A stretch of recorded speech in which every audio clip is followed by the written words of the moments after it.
Hello guys, स्वागत है आपका माइक्रोसॉफ्ट वर्ड के इस अमेजिंग सीरीज में, जिसमें आज हम बात करने वाले हैं माइक्रोसॉफ्ट वर्ड में रेफरेंस टैब की। माइक्रोसॉफ्ट वर्ड के बाकी टैब्स की वीडियोस चैनल पे ऑलरेडी अपलोडेड हैं, जिन वीडियोस की लिंक आपको डिस्क्रिप्शन में मिल जाएगी। आज की ये वीडियो आपके लिए बहुत इन्फॉर्मेटिव होने वाली है, जिसमें आज हम पूरा रेफरेंस टैब कवर करने वाले हैं। तो बने रहिए मेरे साथ और बिना देर किए शुरू करते हैं इस वीडियो को। माइक्रोसॉफ्ट वर्ड की स्क्रीन पे आने के बाद यहाँ पे हम लोगों को कई सारे टैब्स दिखते हैं, जिसमें हम लोगों को सबसे पहले सीखना है आज रेफरेंस टैब के बारे में। अगर हम रेफरेंस वर्ड का मीनिंग समझें तो इसका मतलब होता है किसी के थ्रू। मतलब हम लोग अपने डॉक्यूमेंट में कोई भी चीजें अगर क्रिएट करेंगे तो उसका एक रेफरेंस हम लोग क्रिएट करना चाहते हैं। अब यहाँ पे हम लोगों ने माइक्रोसॉफ्ट का इनबिल्ट पैराग्राफ यहाँ पे ऐड कर लिया है। इसके बाद हम क्या करते हैं कि थोड़ा बहुत अपने डॉक्यूमेंट को क्रिएट करते हैं। जैसे स्टार्टिंग में मैं इसकी एक हेडिंग बना देता हूँ। तो यहाँ पे मैं लिख देता हूँ यहाँ से कंप्यूटर चैप्टर 1। अब यहाँ पे कंप्यूटर चैप्टर 1 लिखने के बाद हम लोग यहाँ पे क्या करते हैं, इसको हम जाते हैं ऐड टेक्स्ट के अंदर, और ऐड टेक्स्ट के अंदर जाने के बाद हम इसको कर देते हैं लेवल 1। इस पूरे को हम कॉपी कर लेते हैं। कॉपी करने के बाद एक न्यू पेज लेते हैं लास्ट में, और न्यू पेज लेने के बाद हम लोग यहाँ पे कर देते हैं उस चीज को पेस्ट। अब यहाँ पे गाइज हमारे पास क्या है कि हमने 2 पेज लिए हुए हैं, तो मैं इस सेकंड पेज का जो चैप्टर है वो मैं कर देता हूँ चैप्टर 2। फिर हम लोग एक न्यू पेज लेते हैं और यहाँ पे हम लोग उसी चीज को पेस्ट कर देते हैं और सेम चीज यहाँ पे अप्लाई कर देते हैं। यहाँ पे मैं इसको कर देता हूँ चैप्टर नंबर 3। अब ये करने के बाद हम लोग पेज के स्टार्टिंग में जाते हैं डॉक्यूमेंट के, और यहाँ पे स्टार्टिंग में एक खाली पेज ले लेते हैं। खाली पेज लेने के बाद हम लोग यहाँ पे क्या करते हैं कि हम लोग जाते हैं रेफरेंस टैब में और यहाँ पे अप्लाई करते हैं टेबल ऑफ कंटेंट। हमने जितने भी कंटेंट इसमें क्रिएट किए हुए हैं उन सारे कंटेंट के हमें यहाँ पे टेबल चाहिए, तो इसलिए हम यहाँ पे क्लिक करते हैं और यहाँ पे आपको टेबल डिजाइन मिलेंगी, ऑटोमेटिक टेबल 1, ऑटोमेटिक टेबल 2 और एक मैनुअल टेबल। सो हम लोग पहले यहाँ से क्या करते हैं, ऑटोमेटिक टेबल 1 की हेल्प से यहाँ पे कंटेंट लेके आ जाते हैं। अब इनका यूज क्या है कि जैसे हम लोग कीबोर्ड से कंट्रोल होल्ड करके रखेंगे और किसी भी चैप्टर के ऊपर क्लिक करते हैं तो हम लोग उसी लोकेशन पे डायरेक्ट पहुंच जाते हैं। अब गाइज इसमें क्या है कि जैसे मैं चैप्टर 2 के अंदर मेरे पास इसकी कोई सब हेडिंग है, जैसे मैंने इसमें लिख दिया इसका है पार्ट 1, और पार्ट 1 को हम लोग क्या करते हैं, पार्ट 1 को हम लोग डाल देते हैं लेवल 2 के अंदर, और लेवल 3 का भी यूज होता है जब पार्ट 1 के अंदर भी इसकी कोई सब हेडिंग होती है। ऐसे ही अगर हमारे पास और ज्यादा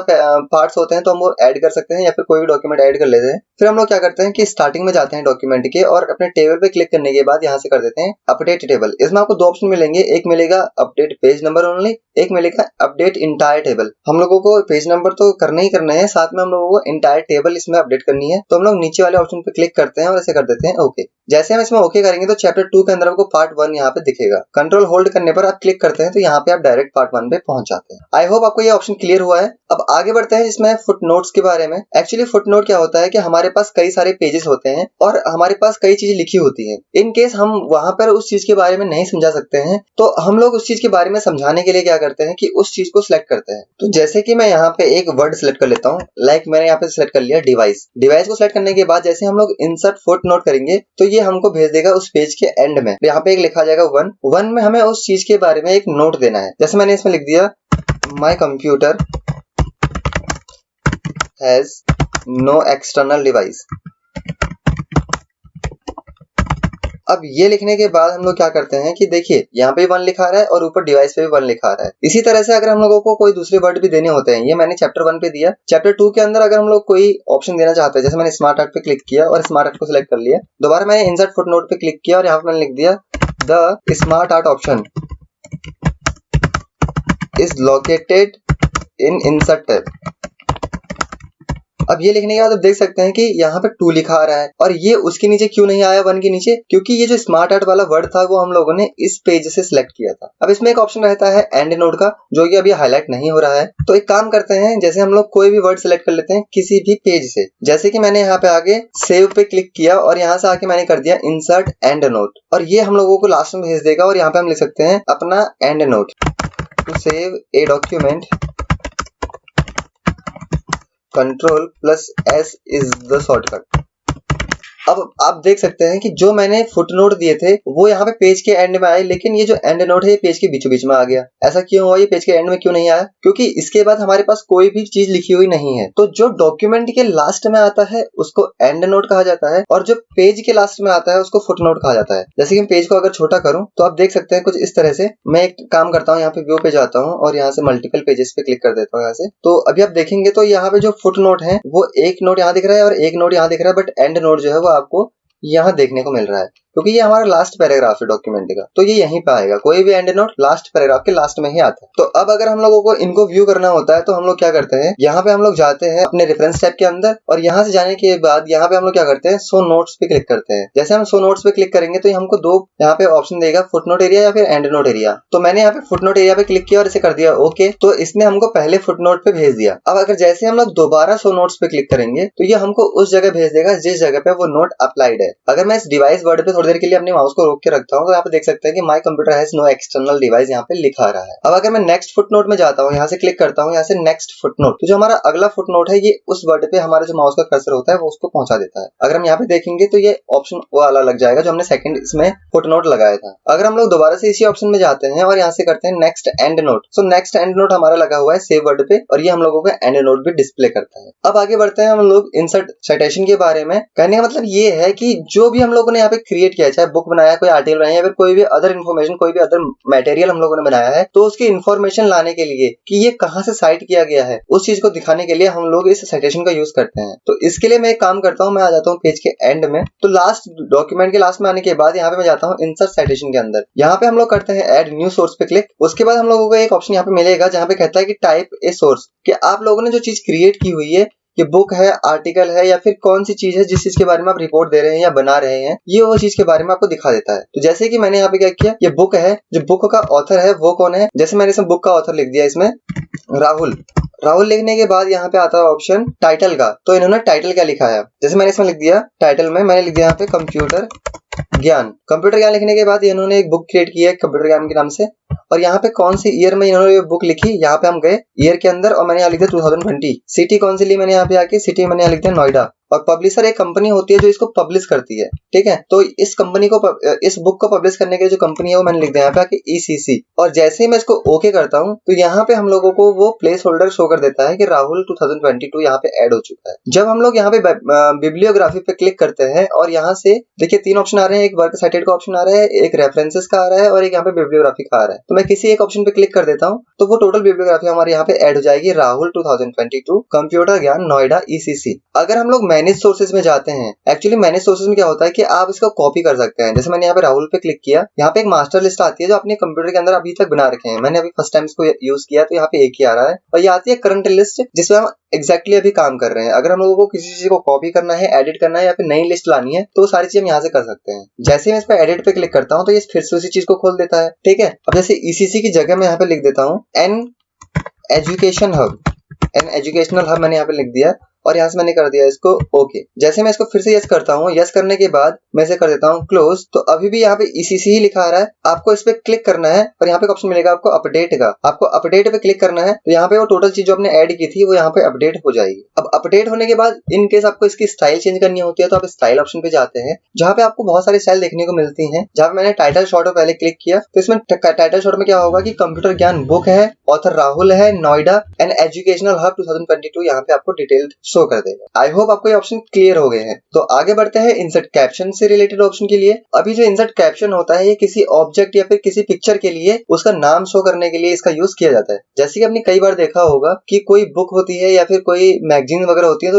उनमें पिक्चर ऐड की रहती है जिसमें साथ में नीचे लिखा रहता है कि फिगर फर्स्ट है, पिक्चर सेकंड है, पिक्चर थर्ड है। तो वो चीज लिखने के लिए हम लोगों को ये ऑप्शन मिलता है। तो हम लोग क्या करते हैं, यहाँ पे कुछ पिक्चर ले आते हैं। जैसे मान लो मैं गया इंसर्ट टैब के अंदर पिक्चर ऐड करने के लिए और यहाँ पे मैंने क्या किया, पिक्चर पे क्लिक कर दिया और इसे कर दिया ओके। अब ये हमारे कंप्यूटर में से पिक्चर ऐड करेगा। जैसे मैंने यहाँ पे डाउनलोड्स पे क्लिक किया, हमारे यहाँ पे पिक्चर आ रही है। सो मैंने यहाँ पे क्या किया कि मैंने यहाँ पे ले लिया कमेंट वाली पिक्चर। फिर मैंने यहाँ पे क्या कर दिया, इसको मैंने कर दिया इंसर्ट। तो यहाँ पे जो हमारी कमेंट वाली पिक्चर होती है वो यहाँ पे एड ऑन हो जाएगी। अब जैसे हम लोग रेफरेंस टैब पे जाते हैं और यहाँ पे ऑप्शन करते हैं इंसर्ट कैप्शन, तो यहाँ पे दिखाएगा फिगर 1। और यहाँ पे अगर आप लेवल पे जाएंगे तो ये इक्वेशन के लिए भी यूज कर सकते हैं, आप टेबल के लिए भी यूज कर सकते हैं। अगर आपको इसका नेम चेंज करना होता है तो आप न्यू लेवल पे जाते हैं जहां से आप इसका नया नेम दे सकते हैं। जैसे मैंने यहाँ पे लिख दिया प्रमोशन पिक और इसमें मैंने कर दिया ओके। आपको जैसे नाम लिखना है आपने और वो ऑटोमेटिकली उसका यहाँ पे नंबर शो कर देगा। जैसे आपने यहाँ पे ओके किया तो कमेंट के लिए प्रमोशन पिक यहाँ पे लिखा आ जाएगा। ऐसे ही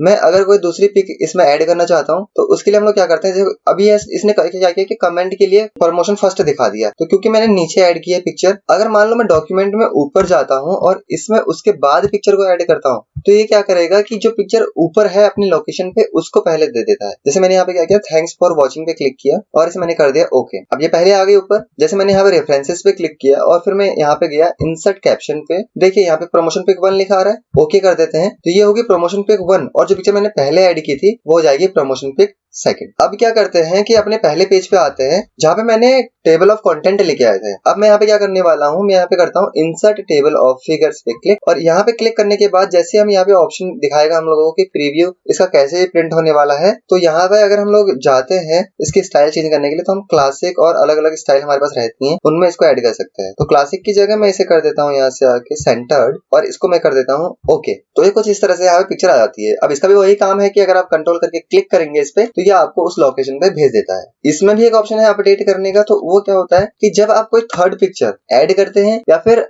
ऑलरेडी जो आपने चीजें ऐड की हुई है उनमें से किसी चीज को रिमूव करते हैं तो उस कंडीशन में उसको अपडेट करने के लिए इसका यूज किया जाता है। जैसे मैंने यहाँ पे शेयर पे क्लिक किया और इसे कर दिया ओके। तो यहाँ पे एक पिक्चर आ गई जहाँ पे हम लोग रेफरेंसेस पे क्लिक करते हैं और रेफरेंसेस पे क्लिक करने के बाद यहाँ पे हम करते हैं इसको इंसर्ट कैप्शन और इसे कर देते हैं ओके। तो यहाँ पे इसके लिए थर्ड नेम आ गया प्रमोशन 3। ऊपर जाते हैं अपने पिक्चर पे और यहाँ पे क्लिक कर देते हैं। क्लिक करने के बाद गाइस हम यहाँ पे क्या करते हैं कि अपडेट टेबल पे क्लिक करते हैं और यहाँ से कर देते हैं इंटायर टेबल और ओके। अब मैंने यहाँ पे क्या लिखा था, प्रमोशन पिक 1 लिखा था ओनली, बट यहाँ पे पीछे से 244 ये क्या लिखा आ रहा है। एक्चुअली गाइस ये पिक्चर की लोकेशन लिखी आ रही है कि ये पिक्चर पेज नंबर 2 पे है, ये दोनों पिक्चर जो है वो पेज नंबर 4 पे है। तो ये ऑप्शन रहता है आपके इंसर्ट कैप्शन के लिए। इसके बाद इसमें ऑप्शन रहता है क्रॉस रेफरेंस का। क्रॉस रेफरेंस का ऑप्शन मैंने आपको एक बार पहले इंसर्ट टाइप के अंदर भी समझाया था। चलिए फिर से इसके बारे में बात कर लेते हैं। हमने ऑलरेडी यहाँ पे कुछ चैप्टर हेडिंग बना के रखी हुई है, अगर हम वो चीज लाना चाहते हैं वो भी ला सकते हैं, बुकमार्क लाना चाहते हैं वो भी। अच्छा बुकमार्क मैंने आपको बताया था, चलिए एक काम करते हैं, मैं यहाँ पे बुकमार्क लगा देता हूँ। सिलेक्ट करते हैं इसको। अगर आपने इंसर्ट टाइप वाली वीडियो देखी होगी तो आपको बुकमार्क के बारे में जरूर पता होगा। तो यहाँ पे हम बुकमार्क पे क्लिक करते हैं और मैं यहाँ पे लिख देता हूँ माय बुकमार्क। ये लिखने के बाद इसको कर देते हैं ऐड। अब एक काम करते हैं कि अगर इसमें आपके पास कोई टेबल या फिर कोई इक्वेशन भी है ना तो तब भी आप इसका यूज कर सकते हैं। जैसे मैंने यहाँ पे क्लिक किया, क्लिक करने के बाद मैं यहाँ पे एक टेबल डिजाइन पे जाता हूँ और यहाँ से मैं एक क्विक टेबल भी ले आता हूँ और यहाँ से हम लोगों के पास कैलेंडर्स आ रहे हैं। मैंने यहाँ पे एक कैलेंडर ले लिया और यहाँ पे इसकी जगह कम है तो एक काम करते हैं, कैलेंडर आ गया। अब रेफरेंसेस टैब में जाते हैं जहाँ पे हम लोग इंसर्ट कैप्शन पे क्लिक करेंगे और इसके बाद हम लोग यहाँ से इसको चेंज कर देंगे टेबल में। टेबल में चेंज करने के बाद इसको कर देते हैं ओके। तो यहाँ पे टेबल 1 लिखी आ जाएगी। तो एक काम करते हैं, टेबल तो हमारे नीचे ही है तो इसको भी नीचे ही ले आते हैं। अब क्या करेंगे, हम लोग ऊपर जाते हैं पहले पेज पे और यहाँ पे हम लोग अप्लाई करते हैं क्रॉस रेफरेंस। तो मैं यहाँ पे लिख देता हूँ क्रॉस रेफरेंस, पहचानने के लिए कि हाँ हम लोगों ने यहाँ पे क्रॉस रेफरेंस अप्लाई किया हुआ है। सो मैं इसको सेंटर कर देता हूँ यहाँ से और इसका साइज थोड़ा बड़ा कर देते हैं। इसके बाद क्या करते हैं, यहाँ पे जैसे मैं नीचे आया, नीचे आने के बाद मैं काम करता हूँ, मैं यहाँ पे लिख देता हूँ हेडिंग्स ऑफ द डॉक्यूमेंट।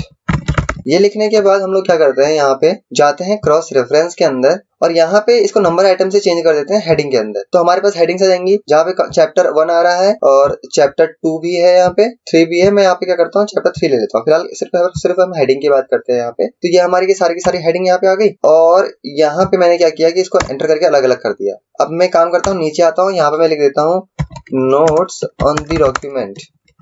यहाँ पे क्लिक किया और यहाँ से दोबारा से हम लोग क्रॉस रेफरेंस के अंदर गए। अब मैंने इसको हेडिंग से चेंज करके मैंने इसे कर दिया फुटनोट पे क्लिक। यहाँ पे 2 फुटनोट लगाए थे, एक तो ये वाला हो जाएगा और दूसरा ये वाला इसमें आ जाएगा। उसके बाद यहाँ पे दोबारा से जाते हैं, इसमें क्लिक करते हैं और यहाँ से कर देते हैं एंड नोट और यहाँ से कर देते हैं ओके। तो जो एंड नोट होता है वो रोमन में आता है। तो मैं इन तीनों को भी थोड़ा अलग अलग कर देता हूँ, 1 को अलग कर देता हूँ यहाँ से और 2 को अलग और आई को अलग कर देता हूँ। फिर यहाँ पे नीचे आते हैं तो मैं यहाँ पे लिख देता हूँ जैसे बुक मार्क्स। लिखने के बाद हम लोग क्या करते हैं, यहाँ पे दोबारा इंसर्ट क्रॉस रेफरेंस के अंदर जाते हैं और यहाँ से कर देते हैं बुक मार्क। तो नीचे करते हैं थोड़ा सा इसको और यहाँ पे बुक मार्क पे क्लिक करते हैं। बुक मार्क में हमारे पास माई बुक मार्क है, इसको हम यहाँ पे कर देते हैं इंसर्ट। तो माई बुक मार्क में ये चीज इसमें ऐड हो गई है तो यहाँ से हम कर देते हैं इसको क्लोज। फिर यहाँ पे एंटर करते हैं, यहाँ पे मैं लिख लेता हूँ टेबल्स, वो भी हम लोगों ने इसमें ऐड की थी तो मैं यहाँ पे लिख लेता हूँ टेबल्स। अब टेबल्स लिखने के बाद हम लोग दोबारा से क्रॉस रेफरेंस के अंदर जाते हैं और यहाँ से चेंज करते हैं इसको टेबल में। तो नीचे आते हैं, यहाँ से हम टेबल क्लिक करते हैं और यहाँ से कर देते हैं इसको इंसर्ट। अब हम लोग उन सारी पिक्चर्स को भी ऐड कर सकते हैं जो मैंने ऊपर पिक्चर ऐड की है। क्रॉस रेफरेंस की हेल्प से आप सारी चीजों को एक बार में ऐड कर सकते हो। अगर देखो जैसे 1 2 है ना, ये आप 1 2 पे क्लिक करो तो आप सेकंड वाले नोट पे पहुंच जाओगे, स्मार्ट आर्ट वाले। यहाँ पे मैं करता हूँ कंट्रोल और होम, पहले पेज पे आ जाएंगे हम लोग। और यहाँ पे हम लोग बुकमार्क, जैसे मैंने ये बुकमार्क लगाया है, कंट्रोल करके क्लिक करना है तो आप उस बुकमार्क वाली लोकेशन पे पहुंच जाते हैं। आपने ये बुकमार्क यहाँ पर एड ऑन किया हुआ है। आई होप गाइस आपको क्रॉस रेफरेंस भी क्लियर हो गया है। चलिए आगे बढ़ते हैं। आगे हमारे पास है इंडेक्स, जहाँ पे हम लोग को पहला ऑप्शन है मार्क एंट्री। तो मार्क एंट्री जैसे कि हम लोग यहाँ पे क्या करते हैं कि चैप्टर 1 के अंदर मैं एक चैप्टर इसमें क्रिएट कर देता हूँ। मैंने यहाँ लिख दिया सॉफ्टवेयर। अब ये सॉफ्टवेयर जो है मैंने इसको सिलेक्ट कर लेता हूँ। यहाँ से सिलेक्ट करने के बाद हम यहाँ पे क्या करते हैं, मार्क एंट्री के अंदर जाते हैं। अब एक्चुअली है क्या गाइस कि सॉफ्टवेयर में मेन एंट्री है और सॉफ्टवेयर के अंदर हमारी सब एंट्री क्या होती है। आई होप आपको सॉफ्टवेयर पता होगा। अगर सॉफ्टवेयर हार्डवेयर नहीं पता है तो उनकी वीडियो आपको मेरे चैनल पे मिल जाएगी। तो मैं यहाँ पे सॉफ्टवेयर लिख देता हूँ। जैसे मैंने इसमें लिखा माइक्रोसॉफ्ट वर्ड और यहाँ पे हम लोग इसको कर देते हैं मार्क। जैसे हम इसको मार्क करेंगे तो यहाँ पे एक मार्कअप आपको शो होगा बैकग्राउंड में। ये कुछ इस तरह से सॉफ्टवेयर माइक्रोसॉफ्ट वर्ड यहाँ पे आपको दिखा देगा। और भी मेरे को अगर सॉफ्टवेयर इसमें ऐड करने हैं तो मैंने माइक्रोसॉफ्ट वर्ड की जगह मैंने यहाँ लिख दिया एक्सेल, सॉफ्टवेयर एक्सेल। चलिए ठीक है, इतना काफी है। अब एक काम करता हूँ, मैं इसको कर देता हूँ क्लोज। थोड़ा सा नीचे जाते हैं और नीचे जाने के बाद यहाँ पे हमारे पास टेबल्स वगैरह है, सारी चीज हमको यहाँ पे दिखा रहा है, ये मार्कअप ऐड कर रहा है। अब यहाँ पे हम लोग क्या करेंगे कि यहाँ पे मैं लिख देता हूँ जैसे कि हार्डवेयर। हार्डवेयर लिखने के बाद हम लोग हार्डवेयर को सिलेक्ट करते हैं, मार्क एंट्री के अंदर जाते हैं और हार्डवेयर के अंदर वो चीज ऐड कर देते हैं जो हमको चाहिए। जैसे मैंने इसमें लिख दिया कीबोर्ड।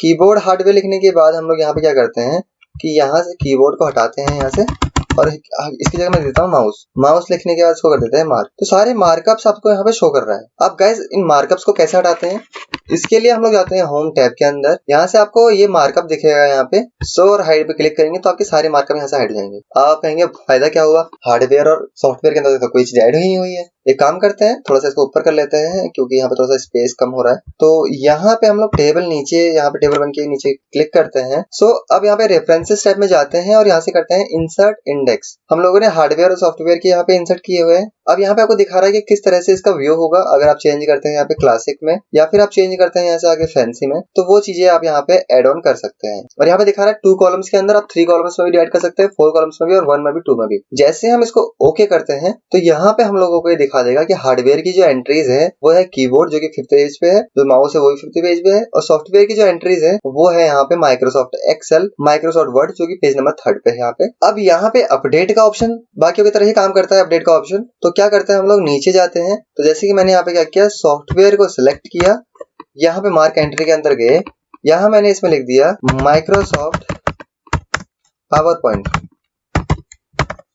माइक्रोसॉफ्ट पावर पॉइंट लिखने के बाद इसको कर देते हैं मार्क।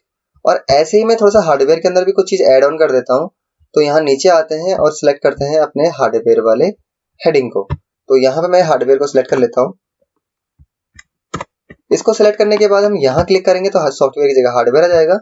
तो यहाँ पे मैं एक हार्डवेयर ऐड कर देता हूँ मॉनिटर, और इसको मैं यहाँ से कर देता हूँ मार्क। यहाँ पे मार्क करने के बाद आप होम टैब पे जाइए और इस मार्कअप को यहाँ से डिस्प्ले से हटा दीजिए, क्लोज करिए इस चीज को। फिर दोबारा से पेज नंबर 1 पे जाते हैं हम लोग, कंट्रोल प्लस होम, और यहाँ पे आपको क्या करना है, आपको क्लिक करना है इस पे जो आपने ऐड किया हुआ है। दोनों सेलेक्ट हो गए, हार्डवेयर और सॉफ्टवेयर।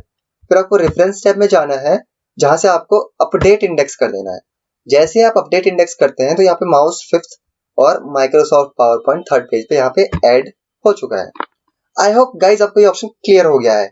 अब लास्ट ऑप्शन हमारा जो बच रहा है इसमें वो है मार्क साइटेशन। तो यहाँ पे दिखा रहा है नीचे टेबल ऑफ अथॉरिटीज। एक्चुअली ये होता ये है कि हम लोगों ने यहाँ पे अपनी पेज में कई सारी चीजें ऐड ऑन करी हुई होती हैं और हम लोगों को उनको अथॉरिटीज के अंदर देना होता है। तो हम लोग कैसे दे सकते हैं, और अगर आप कैटेगरीज में जाएंगे ना तो आपको यहाँ पे तो मिलेंगे, साथ में आपको अपनी अकॉर्डिंग भी चेंज करने के लिए यहाँ पे ऑप्शंस मिल जाते हैं। एग्जांपल के लिए मैं इसे कर देता हूँ क्लोज, ठीक है। और नीचे आते हैं, चलिए ठीक है, मैं एक काम करता हूँ, पेज के लास्ट में चले जाता हूँ। मैं इस पेज के लास्ट में आता हूँ, मैं यहाँ पे कुछ लिख देता हूँ। जैसे मैंने इसमें लिख दिया आपका कीबोर्ड, और यहाँ मैं लिख देता हूँ माउस, और यहाँ पे मैं लिख देता हूँ स्कैनर। तो 3 चीजें मैंने यहाँ पे लिख दी, कीबोर्ड, माउस और स्कैनर। और मैं एक दूसरा पेज भी इसमें सेलेक्ट करना चाहता हूँ, उसमें भी मैं कुछ चीजें ऐड करना चाहता हूँ। यहाँ मैंने क्लिक किया, यहाँ मैंने लिख दिया मॉनिटर, यहाँ मैंने लिख दिया स्पीकर, और यहाँ मैंने लिख दिया प्रिंटर। सो ये लिखने के बाद मैं क्या करना चाहता हूँ कि मैं मार्क साइटेशन के अंदर जाता हूँ, कैटेगरीज में जाता हूँ। मैं पहले वाली कैटेगरीज यूज नहीं करना चाहता, मैं अपनी एक कैटेगरी नहीं बनाना चाहता हूँ। तो मैंने 8 पे क्लिक किया, जहां पे मैं 8 को रिप्लेस करना चाहता हूँ इनपुट डिवाइसेस। ये मैंने यहाँ पे क्या कर दिया, रिप्लेस पे क्लिक कर दिया और यहाँ से हम लोग 9th पे क्लिक करते हैं। 9th पे क्लिक करने के बाद आपको यहाँ पे आना है और यहाँ लिख देना है आउटपुट डिवाइसेस।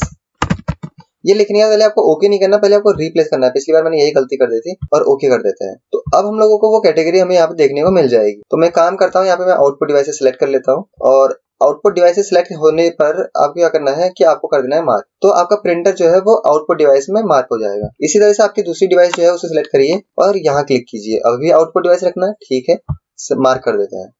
फिर हम लोग नीचे आते हैं पेज में और यहाँ से अपने दूसरे डिवाइसेस को सिलेक्ट कर देते हैं। यहाँ से मैंने कीबोर्ड को सिलेक्ट किया और यहाँ क्लिक किया। उसके बाद हम लोगों को क्या करना है, इसको इनपुट डिवाइस में क्लिक करना है और इसको कर देना है मार्क। मार्क करने के बाद आपको क्या करना है, दूसरी डिवाइस सिलेक्ट करनी है। जैसे कि मैं यहाँ पे सिलेक्ट कर लेता हूँ माउस। माउस सेलेक्ट करने के बाद आपको यहाँ क्लिक करना है और यहाँ से मार्क कर देना है। आपको यहाँ पे स्कैनर सेलेक्ट करना है। स्कैनर सेलेक्ट करने के बाद आपको यहाँ क्लिक करना है और इसको मार्क कर देना है। सारी चीजें मार्क हो गई। ध्यान लगा के देख रहे हो आप, एक चीज इसमें मार्क नहीं हुई है। Very good. यहाँ पे स्पीकर ऐड नहीं हुआ है, ये मैंने जानबूझ कर छोड़ा है। तो एक काम करते हैं, इसलिए छोड़ा है, मैं आपको बता दूंगा अभी थोड़ी देर में। यहाँ पे देखिए सारी चीजें मार्कअप दिखा रहा है, पेज ब्रेक भी यहाँ पे हुआ करके। हटा देते हैं इसको। तो एक काम करते हैं, यहाँ पे क्लिक करते हैं और ऐड करते हैं अपने टेबल की अथॉरिटीज को। तो यहाँ इंसर्ट टेबल ऑफ अथॉरिटीज पे क्लिक करेंगे और यहाँ पे आपको ऑल अथॉरिटीज चाहिए जो चीज आपने ऐड की हुई है। जैसे ही हम इसको ओके करेंगे गाइस, यहाँ पे इनपुट और आउटपुट की कैटेगरीज यहाँ पे ऐड हो जाएंगी। जो 5th पेज पे दिखा रहा है और ये 4th पेजेस पे दिखा रहा है। और मैंने वो चीज क्यों छोड़ी हुई थी, क्योंकि हर चीज में मुझे आपको समझाना पड़ता है कि अपडेट क्या होता है। तो इसको सिलेक्ट करते हैं। अगेन हम लोग मार्क साइटेशन के अंदर जाते हैं और यहाँ से इसको ऐड करते हैं आउटपुट डिवाइस के अंदर और मार्क कर देते हैं। फिर क्लोज करते हैं, अपने पहले पेज पे जाते हैं और उससे पहले हम होम टैब पे जाने के बाद इसको क्लिक कर देते हैं और नीचे आते हैं थोड़ा सा। फिर हम लोग आउटपुट डिवाइस पे क्लिक करते हैं और रेफरेंस में जाके अपडेट टेबल। तो आप देख सकते हैं कि आपका स्पीकर भी इसमें एड ऑन हो चुका है। आई होप गाइज आपके कोई भी डाउट इसमें नहीं रहे होंगे और आपको रेफरेंस टैब कंप्लीटली चलाना आ गया हो। अगर आपको वीडियो पसंद आती है तो प्लीज वीडियो को लाइक करें। अगर कोई क्वेरी रहती है, कोई डाउट्स रहते हैं तो प्लीज वीडियो पे कमेंट करें। ज्यादा से ज्यादा वीडियो को शेयर करें और ऐसे ही मोर इन्फॉर्मेटिव वीडियोस के लिए प्लीज चैनल को सब्सक्राइब करें। Thank you guys.